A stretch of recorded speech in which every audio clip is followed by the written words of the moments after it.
This is UGSOUND Radio. UGSOUND Radio. We are the heart of Ugandan music. This is UGSOUND Radio. UGSOUND Radio. We are the heart of Ugandan music. This is UGSOUND Radio. UGSOUND Radio. We are the heart of Ugandan music.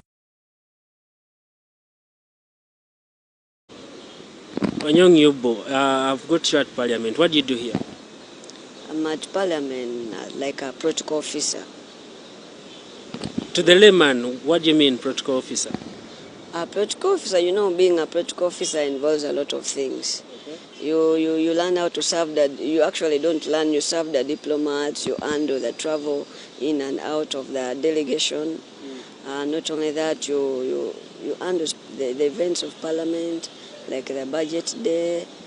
You usher in visitors who are coming to enter the plenary. A lot of things get involved in. That's so interesting. How old are you? I'm 26 years old.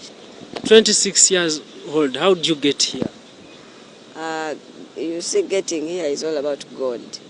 And people always say that to get there you need a godfather. But even if you have a godfather and you don't have God, there's no way you can get here, because there's no one who is above God. So it is God that brings you to the right people that can bring you to such a place.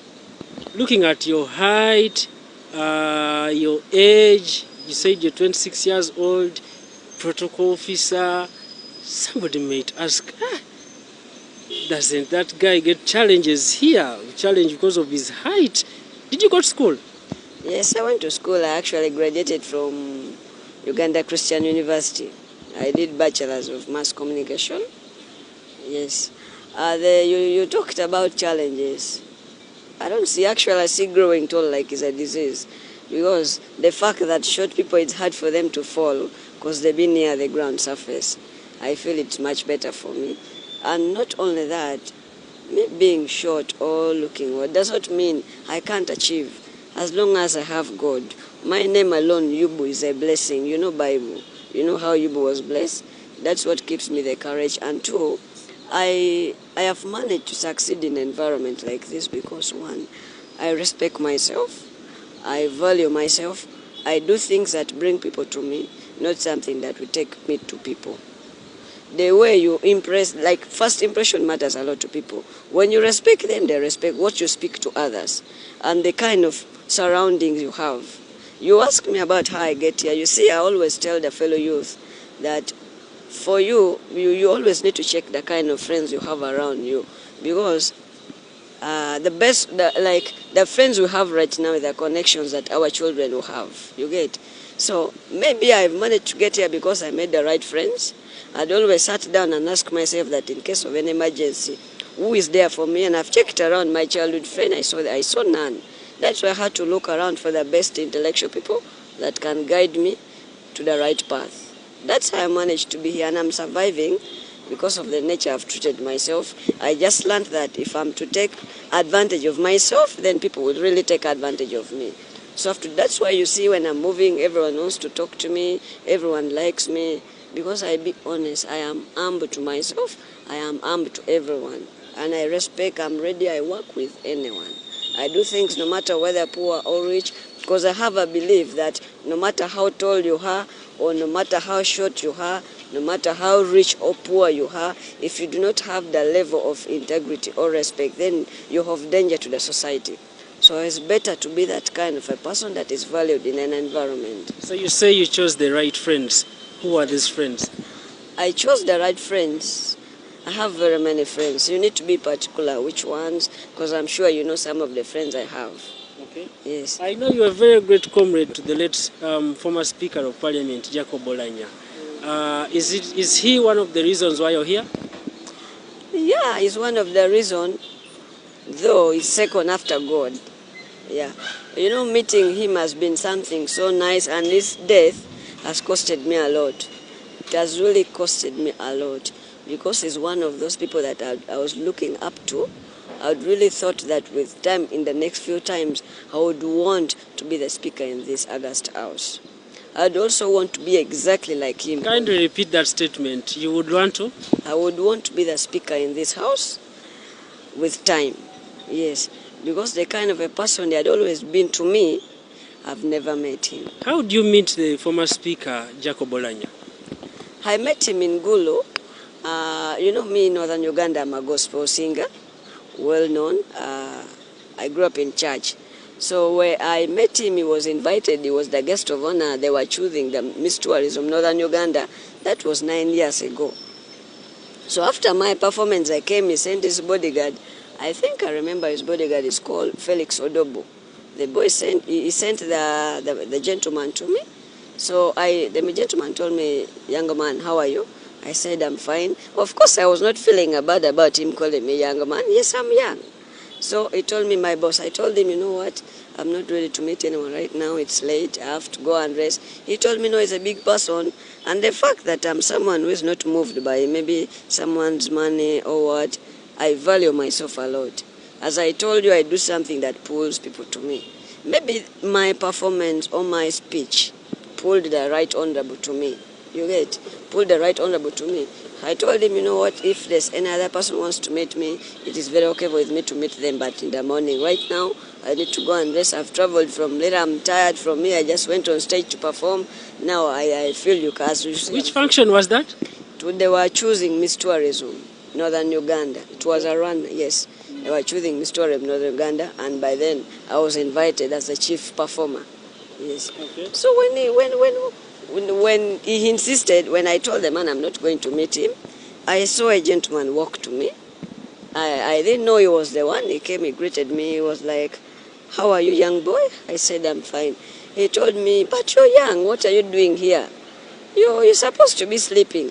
I told him, I told him funny that, you know what, you can't call somebody's husband a child. You need to correct, you know when you're a musician, you need to say something that keeps the fun. Was it a reality or it was fun? No, it was a reality, of course. It was fun. I just needed him to laugh so that he can walk away and I go and sleep. Okay. I wanted to do something that would keep him busy laughing. Okay. So when I told him that, he got so excited.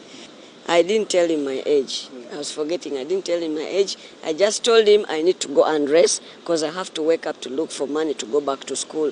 Because he had asked me, you're supposed to be preparing to go to school. I told him I need to go. So when Which level were you by then? No, by then I was still in high school. Which school was that? I was in a school called Skyland. Skyland in Lira? Yeah, in Lira. Okay. Skyland is in Lira. So when I told him about fees, I think he's told me, you know what? Since you're going to look for fees to go to school, I can see the struggle you're in. I'm interested in you. Now what you're going to do, I'm going to get you a hotel. We are going to stay here for more 1 week. He was with Minister Chiwanda and a gentleman called John from the tourism department section, yeah. So from there, he paid me a hotel, Boma Hotel. In Gulu? In Gulu. So actually when we walk in, I saw a convoy. I was like, who is this for? Because there were ministers. So you hadn't known who you were trying to engage with? I didn't know anyone. Had not known anyone I had not known him. I was actually not even into politics. You know, with music, you always in studios. I was not in politics, so I had not known. So when I saw a convoy, I asked, but who are you? He told me, don't worry. What matters is how I'm going to work with you to make you be someone that is going to to show love. Okay, like someone who's going to inspire the youth. I want the youth, everyone to be like you, because the way I'm seeing you, you're someone you're a person of benefit to the youth. So when he told me, I did not deny. So because, by then I also didn't have enough money. I was also hustling to go and pay the hotel I was sleeping in. I said, it's okay. So he just got me a room opposite his room. And my role there, I didn't know what I was going to do. The only task he had given me, before we set off, he was a very prayerful man. Before we set off, my work was to pray. When we reached, I remember the first venue we left Boma Hotel. We went to a historical place called Wipolo in Aru. When we reached there, he told me, you know what, your role here is to pray for us. So he had not yet told me about politics or what, because I thought he was maybe someone in the force because he had the convoy. So from there, the following day, I told him, you know what? When I was supposed to leave, I told him I have to really go. So when I left, he had taken my number after a period of 1 month. You had the phone? Yes, I had a phone. Because with music, you can't survive without phone. I know. Yes, I had a phone. So there's one thing he told me that I can never forget. That's why I have a cheap phone up to now, a smartphone. And he asked me, do you have money? I told him no. He told me, are you from a rich family? He asked me, are you from a rich family? I told him no. So he told me, why do you have 2 phones? I had no answer. So he told me, do not buy things to impress those who don't care about you. I did not understand and I asked him, why? Why are you telling me that? Is it to give me stress? But he told me, no, you have 2 phones. You don't have business for other people to call you.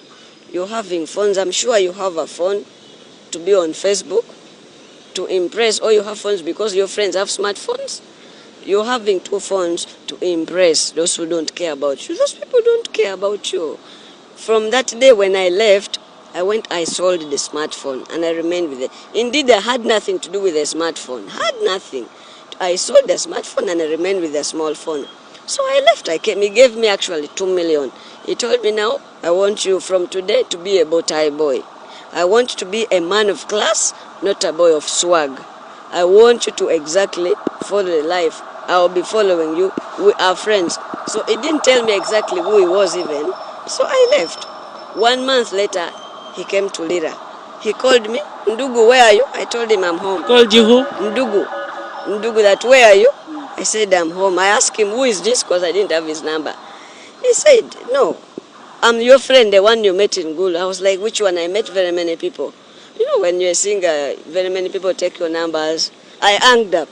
Again, he called back. It was like, this is the man who had policemen. I was like, oh, he told me, can you come where I am? I told him, no, I can't come there because 1, I'm sleeping, and 2, I don't have money. He said, no, you board and come. So when I got a border, he parked in Total.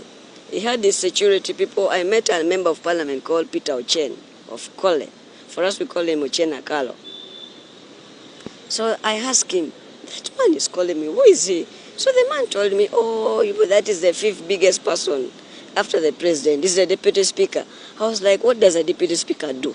Because remember, I didn't know politics. What does a deputy speaker do? And I was like, he's the boss in parliament. And I was like, okay. The only person I knew was Museveni. Okay. Museveni, yes. Because he's the president, that one everyone knows. So from there I left. I went to him. He greeted me, even hugged me, even carried me. He was so happy to see me. We went in supermarket. Sechidi even gave us space. We moved around. He was telling me how. He told me, why are you home? Of course, I didn't have money to go to school. He told me, where did you leave the 2 million? No, of course I used it for what he had told me to do. Okay. Yes, when I'm given money, I use it exactly. And that is the same thing I did to the deputy speaker. When she met me, she gave me money, go and buy. That's what I'm putting on is bought by Nita Among. Okay. Yes. Okay. So, what happened, I was actually dressed mad because he spoke to me and I took the words he told me. So what happened, we moved around, we talked. He told me, why are you not in school? I told him last time I told you, I'm here looking for tuition. He told me, no, you have to go to school. He told me, board, from tomorrow, come to my home, I'm your father. I was like, just like that. No, I first told him no. We stayed that day, he gave me money, gave me 500, that is paying for my border. I told him, but this money is too much. I didn't want to show him, like, I'm that poor. I didn't want to show him maybe I'm moved by it because he has too much money, maybe powers, because I was trained well. You know, I was trained. They told me, you know what, you sing, very many people will come with money and they will maybe kidnap you and do what you get. So I first denied. He said no. Then he drove his car. The whole convoy went to my home. My mom cried, you have done what, policemen? I had nothing. All neighbors came around home to see what had happened. I sent him to my mom. He went, he sat down on in the veranda. And met your mom? Yes, I met my mom. Your father wasn't around? No, he wasn't around. No, I'm a single parent boy. Okay. Yeah. So from there he talked. He told my mom how he met me, and that's when I knew who he is. And he explained completely to my mom who he was. That's when I started getting excited now. I believed what the member of parliament told me. He told me, you know what, I'm going to take off this boy. From today, I'm going to pay his fees. Until I graduated from the university, I was being paid by this man. By the former speaker. By the former speaker. That is UCU Mukono? Mukono. I was being paid by this man. You get That is interesting. So, and every time I'm in school, this is a man who will leave. He will come to school. He will check on me. He will call me. Sometimes he will call me at night. He will call me even at midnight to ask me, are you studying? Read your books. Avoid women. You know, the things he used to tell me. He really liked me. He told me, you go immediately. When I was looking for internship, he called me. I was actually boarding a bus to go to Lira. He told me, where are you going? I asked me, where are you? I told him, I'm in the park. He asked me, where are you going? I told him, I'm going to Lira to look for a place. So you could call him personally? Yeah, I could now call him, we talk. Even right now, before him getting sick, we could talk. He was a free man, only that when he's in office, I know my limits. Of course, you respected him. My limit, I respect him, but when he's out, sometimes before going to office, he comes, he gets me. He talks to me, but of course, you know, I didn't want to show it out so much, you know, politics. I didn't want to show it so much. So what I did, he told me, you come to parliament. I was like, parliament, to do what? You know, parliament alone, people hear from out, is not easy to even actually, we believe that if you're passing near parliament, you don't look straight into the eyes of a security officer. You look aside. Okay. So when I came to this gate opposite National Theatre. Yeah. That is the south wing? Yes, because we had talked in the morning that I come. So he told me. So I called him, I came, I phoned the security. They asked me, where are you going? I told them I'm going to the Deputy Speaker's office. And they were like, do you have appointment? You came alone? I came alone, yes. Because I was now believing that at least I'm safe, because I was talking to the big man. So when I reached the gate, I asked the security. They told me, where are you going? They told me, I told them I'm going to the Deputy Speaker. They asked me for mine. Do you remember the year? Yeah, that was 2018. 2018, Yes, okay. when I came for internship. So they asked me, where's your national ID? Of course I didn't have a national ID, because when I was going for national ID those days, they denied me that I'm young. I tell them I'm underlooked your height, yes. Not knowing your age. Yes. Okay. So I told them I don't have a national ID. So they made a call to the office. I think he had not alerted the office that I've called someone.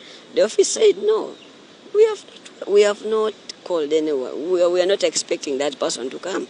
I gave him a call. I told him, boss, did you call me here to arrest me? I'm now here stuck. Thank you for what you have done. He walked up from his office. The Deputy Speaker? Yes. He walked up. He came and picked me from here. He took me to the office. We took photos. Didn't he cause chaos? Didn't the security people fear? He did not. He did not. We walked up. He told me, you know, these people don't know you. You have to understand the fact that you look like that does not mean you cannot achieve it. But people don't know you. And security, they were doing their part. You know, with security. I understood. So we stayed there. We laughed. His press came. They took our photos. We took photos. Then that is when he called Chris Obore. He called Chris. He told Chris, you know what? This is my friend. I want him to be your friend. Move him around Parliament. I show him. I was so glad that Chris toured me with Parliament. He moved with me. He was so nice to me. He was welcoming. He was so welcoming. I started getting the courage. I could pass policemen. He was greeting them. I also greeted the response. I started realizing, things have changed. Things are not like the way I think. So we moved from there, took me to protocol. I met someone called Omoding, Kenneth. So he told me, from today, you're going to do internship here. I was like, are you sure I'm going to do the internship here? It's like, yes, that is when I started improving. Again, from there, Chris gave me money, go and buy suits. He handed me money, go and buy suits. So I started... You were a very lucky man. I started putting on suits from that day. I stopped dressing on those funny things, jeans or what. And you will never get me in a jeans. If you get me in a jeans, take a photo and disapprove me. You'll never get me in a jeans. So I moved. That's where I came to Parliament. I started working. He told me, here your bosses are members of Parliament. These politicians, always serve them with one heart. When I went to him, he told me, you boo, now that you're here, I've brought you here, build your background, build your foundations, so that when you finish, you can apply and work with us. At this point, didn't you take a step back and ask yourself who you are, who are you to have all these Of course, priorities? you can always ask yourself. Just that I didn't tell my friends about it, but I saw success coming. Because it didn't take long. It took me just like, I think a year, and I met the president. Sure. Yes. Where did you meet the president from? I met the president in Lira. And that's when I told him I want to stand. And then he was so impressed. He asked me one question that he actually told me, but you're in school. I told him. He told me. He asked me, what do you want me to do for you? I told him, I want you to. Okay, he asked me, what do you do? I told him I'm in school. And he told me, can I pay you fees? That is the president? Yes, I want to offer you fees. I told him, no, Mr. President, I am already being sponsored by what? By the Deputy Speaker. He was like, oh God, this is the first time someone is telling me the truth. I was like, yes, I'm being paid. Of course, I could not just accept because I needed this money. He told me, so what else do you want? What do you want to do after school? I told him, I want to stand for a member of Parliament. He said, under which party? I told him, it will be determined by time, but I think I will stand under NRM. He said, why? I told him, one, I was born in NRM regime. I don't have experience of any other pastoral leadership, so I can't start misbehaving anyhow. Did he ask you about your age? He asked me, I told him. So he asked me, what do you think Uganda is going to benefit from you? And I told him, Mr. President, I'm going to market Uganda worldwide. He said, how? I told him, I'm going to be the first, youngest, shortest MP ever in the whole world. And the man laughed. The man said, I have nothing to tell you. Move on. From today, don't fear anything. That's how I met him. So he told me, you should come and see me. But I don't know whatever. The people who are supposed to send me to him, I think they became too busy. I understand. They are too busy. They are always too busy. Yeah. So when I told him, the speaker, that you know what, I met the president, he was like, that's the achievement you have done, but I hope you have not gone so far. I told him no. And I told him the idea that, you know what, I want to stand. He told me, Yubo, will you handle the stress? It has too much stress, and two, they call politics. So where do you get the inspiration to contest? No, you see, they always say that birds of the same feathers flock together. Okay. Since I came here, I saw the nature, and also I wanted to inspire the youth. And the people, you know, many people are being underlooked outside there. When people like me, they're disabled, who themselves, they think they can't make it. So I wanted to be the first person to show them that everything is possible, depending on when you stand on your feet and do something for yourself. Everything is possible. And he had always guided me. I'd always followed. He told me, if you can't follow my speech, go and follow my friend Lumumba, PLO Lumumba. He told me that. So I said, it's okay. I kept on being on YouTube. Whenever I'm here, he's making a serious speech, he will always share with me on WhatsApp. When he gets another good thing, he shares with me. He had always told me books to read. So that's how I started learning. He told me, the more, when you start to close people, the intellectual people, always tell the people who are there in case of any emergency. And he told me, Yubu, for example, if you don't have a phone memory, like your phone book is full, and you meet me, I'm important to your life. I can bring change to your life. I'm your friend. Check your phone book, it's full. Look at that person that, in case of an emergency, cannot be there for you, and make a replacement with someone that can make you achieve. And I took his word seriously. That's how I succeeded. So when I came here, everything was nice. Everything was good. He started making me to be known. He moved with me. I got to know other people, how things are done. And I saw it within myself. So you completed, did you graduate? Which year was that? That was last year just. That was last year. You came for internship at Parliament. Are you right now a full-time staff or? No, but I have hope. You have hope? Yes, I'm not a full-time staff. I'm actually a volunteer. Okay, so how is it at Parliament? How has Parliament treated you, the people around Parliament? Of course, you know, in an institution like this, Chris had always told me he had always guided me about the book called, because I used to get some difficulties at first. People used to look at me, others called me boy. So I went to him, I told him I have this. So he told me about a book called Who Moved My Shares. He explained to me how to live in an institution like this, that you'll always get, because there are times you enter somebody's office, they just ignore you. I always get the difficulties. Sometimes I'm sent to other ministries and I'm ignored. Sometimes I'm... Do they ignore you because you are close to the Right Honourable Speaker? No, or because of your height? That is something I'd never exposed, because I didn't used to show off with him. Being a deputy speaker or a speaker, I didn't used to show off with him, because being the fact that he was my friend, I needed to give him the privacy. You know, when you overshow off with someone, the backfire comes back to you. Yeah. Right now that is there, is not there. If I'd overshowed off, the backfire would be coming. How would I be living in an institution like this? But because I kept the life normal. You kept a low profile. I kept a low profile.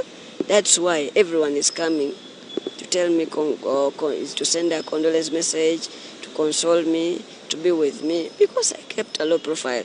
And the fact that he was a man of everyone. You used to see, you report from Parliament, you used to see how he comes, he moves after the house. He can argue with someone in the house, he comes, he stands with the same person and talk, because that is office work. By the time he had time, he was a friend to everyone. He liked everyone. A moment, I don't want people to get lost. Did you contest? Yeah, I contested in Aleptong. In the last elections? Yes, in the last. What happened? I contested, but I think he still needed me out. So, what could be those achievements you could share with the public? What you can describe the achievements you got from the former speaker? There's a lot. One, he has given me connections. Two, he has changed my life. As I told you, he changed my life from being a boy of swag to that man of class. He changed my life. I look into myself as a diplomat. And I'm sure that the kind of life I'm living, the next time I will meet the president, he will not forget about me. And I'm sure if I'd made it to Parliament, there's no way I'd fail to appoint me Minister for Youth. Sure. I'm sure. Because when I'm capable, the youth like me. Every youth wants to. If you go to the university, you dig my... Everyone liked me. Everyone, I have God's favor.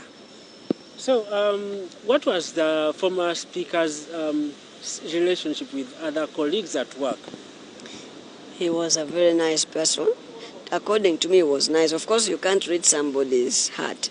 What is in their heart? There are people who will pretend to like you, but when they have different intentions. Though sometimes there are people who also use not to like me, because they knew I'm friend to him. So when you see, you know when someone does not like you. You know how to juggle. You know how to, you tell. So by the time they don't like me, that means they don't like the people I associate with. You get? But I see no reason as to why you should hate someone for that. There's nothing you gain from hating. May I feel at a workplace, actually you should take people at your workplace like your family members, because that is where you spend much of your time. Every morning you come to workplace and you leave in the evening. Home you just go to rest. In the morning you're here. Parliament here, people get leave once a year. So why should you have grudges with people at work? There's nothing you gain. There's nothing you gain. Me and him, we had always had challenges. We had always had issues, but he had always called me to apologize. There are times I go to his office and he has members, and I just enter. He tells me, you know what, go get out, I'm meeting members. When it's his time to meet members, he's meeting members. He doesn't meet whether you are the brother, you are the son, or who, he's strictly meeting members. He gives time. So there's a time I even entered there, and he called, he said, why are you people sending people who are not on appointment? I felt bad. I thought he had already started hating me. But in the evening, before he left, he called me and he told me, Yubu, I'm sorry for what happened. But I was working, I was going for plenary at 2.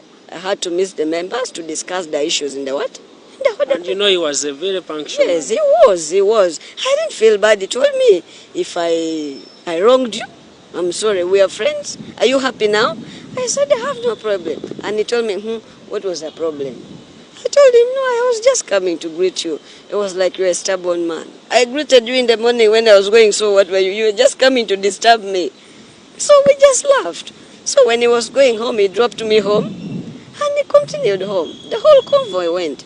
He dropped me home. So, currently, are you in good books with the Deputy Speaker? Yeah, I have no problem with anyone, unless they have but me and the Deputy Speaker. I have no problem. One, she's a mother. That is one person I respect. She's a mother. If there's someone there who feels deputy is bad, then I'm sorry to say it is not true. She is a mother. The reason as to why I'm saying that, she is just too much like Olanya. These people really brought peace to this building. I remember the first time I met Deputy Speaker, I was deployed in Fort Portal. She was going there. She had never seen me. She said, who was sending it to my convoy? What are we going to explain in case of anything? Then Honorable, some members went to him and told him, Madam, he's not young. He came with us. He's part of us. I think she felt bad within herself. So when we came back, she called me to her house. She told me, I want to meet this boy. She called me, told me, Yubo, are you seriously, you're not young? I told him, yes. She had already known your name. Yes, they explained. I told her, I'm not young. My tears almost rolled when she told me, I'm sorry to call you young. I hope I'm forgiven. Because whatever is forgiven on earth is forgiven in what? In heaven. I'm a church person. Am I forgiven? Can we be friends? I was like, I have no problem. She asked me, so what do you do in Parliament? He told me, I told her, I'm volunteering with Parliament. He was like, oh, sorry. We are going to work out. By then, I not yet graduated. Because I came when, after finishing university, you wait for graduation day. I know. Yeah, so she told me, please graduate. When by chance we get positions, you apply. If you pass the interview, I remember marking that. If they apply, if God helps you and you pass the interview, she was just going to say, give him job. But things was not like that. There are people who wants to follow procedures of how things are done. So, but they've always been helping me, like paying rent, food, do things. So she had always, whenever she meets me, she will talk to me nicely. When I have problems, I'll raise her and call her and tell her, Madam, I have this problem. And she will respond. Anytime I call her, she will respond. Of course, not at night, because, she's a big person. You can't call a big person after 7. So I think she's a very good person. The fact that she actually went to introduce me to the speaker, she called me in the office, I want you to get used to my friend. She walked with me to the speaker that, this is my new friend. All members are telling me about him. The speaker was like, I'm the one supposed to introduce him to you. So, Yubu, when did you hear about the late speaker's sickness? I heard about it long time. Actually, the first sickness I heard about it, we had always communicated. I used to call him, but when things were becoming tougher and tougher, I stopped calling because I was feeling the heartbreak. I was wondering the life I'm going to live after him, because I actually didn't expect him to die. I didn't expect him to die. On Friday, I had gone to Serere for the burial of my friend's dad, but I was not feeling myself. I was feeling something is wrong. I was there with Honorable Silas Agon and Elijah. I told them, you people, I need to go back. Your instincts were telling you something. Something was telling me. So, Honorable Elijah Okupa told me, why are you rushing? My people, because I made speech there and everyone was happy. Why are you rushing? I told him, no. I think I have something to do tomorrow. So, Honorable Silas drove me in his car from Serere to Soroti. I was not feeling myself. I boarded the bus at around 10. I reached Kampala at 4. So I came here, I got a border, I went home. I slept up to tomorrow, up to yesterday. I slept yesterday up to Sunday, it was Saturday. I slept up to around midday. Then my friend called me, I'm here at the washing bay. Come and we sit. Come and I buy you soda we take. So I was there. A friend called me, he's a bodyguard to Macho Duogo, the minister. He called me, told me, I'm seeing a news. What has happened? The news has been coming. I was not believing it. In fact, again, some other person called my friend. My friend just bursted into tears. In fact, I was like, no, this is not true. I can't believe. I consoled. I called Madam Speaker. I said, Madam, this is Yubu. She told me, she was crying. She told me, Yubu, I can't talk now. That's when I knew things are tough. I left. I told the man, you know what, let me go home. I reached home. People called me. People who knew that we were friends, people called me. Some members like Honorable Kabanda, they really called me. They knew I was doing bad. But he had always told me that, Shubo, I want you to be someone so that when I die, you can have a ground to stand in. And he had a lot of plans for me. It's so unfortunate that God has not made him to fulfill it. But I know with God, everything will be fine. Because he had always told me he wants to attend my marriage, my introduction, because he had always asked me, what kind of a mother you want to marry a woman? I told him I want to marry a tall and big woman. So he had always told me, Yubo, I want to attend. And we always agreed that he's going to be my guest. I'm really feeling bad. Did you happen to get that kind of woman? It's not on a rush, of course. Not on a rush. What comes first is the job, because when the man is there, you can take care of the family. When the man is not there, you can't take. Because I don't believe in the things of relationship. It's a game. It's a game of heartbreak. I only feel it's good when you're too fat to lose. If you want to lose weight, I feel it's just you fall in love with the wrong person so that you get the stress and reduce the weight. So I don't think that is what I was into, because he had always made me too busy for those things. And actually, he made my friends to only be the old people. That when you put me with my age mates, have nothing to discuss with them. When I discuss with them, they may think I'm showing off, because I'm used to discussing issues of national importance, things that bring change to life. There are few youth that I talk to. There are schools that invite me to talk to the youth. At times, radio stations up country call me to speak to the youth. There are people who have experienced my speech, like Ondra Moses Gole, Patrick Ochan. There are people who invite me to go and speak to their people. Did you finally get a national ID? Yes, I finally got it. Do you have a passport? I have a passport. Have you ever traveled abroad? No. He had planned to make me to at least make me travel. So I've lost the hope now. Maybe if God willing, anything happens, I'll travel. Okay. Yeah, I've paid. He's the one who actually paid for passport. The day he was going to make his passport, I traveled with him. I got it, but sickness came. It was something unavoidable. How is your mom currently? She's bad. She's badly off. She's in a hospital after hearing the death of my friend. She's badly off. She's admitted? Yeah, but I know she'll be fine. Which hospital? Lira. Who is taking care of her? My friends. My friends. Because I'm her favorite. There's giving birth to many children, but few are determined. Yeah. I'm not saying my other siblings. Of course, my dad did not die, so he has them. I decided to remain with my mom. Yeah. Me and our last born. So our last born is still too young to be in the hospital. Okay, we pray for the best, Yubu. Pray hard that they keep me around here. I'm praying hard they keep me around, of which I know with God's favor, everyone will keep me around here. They will make me happy. I know with time.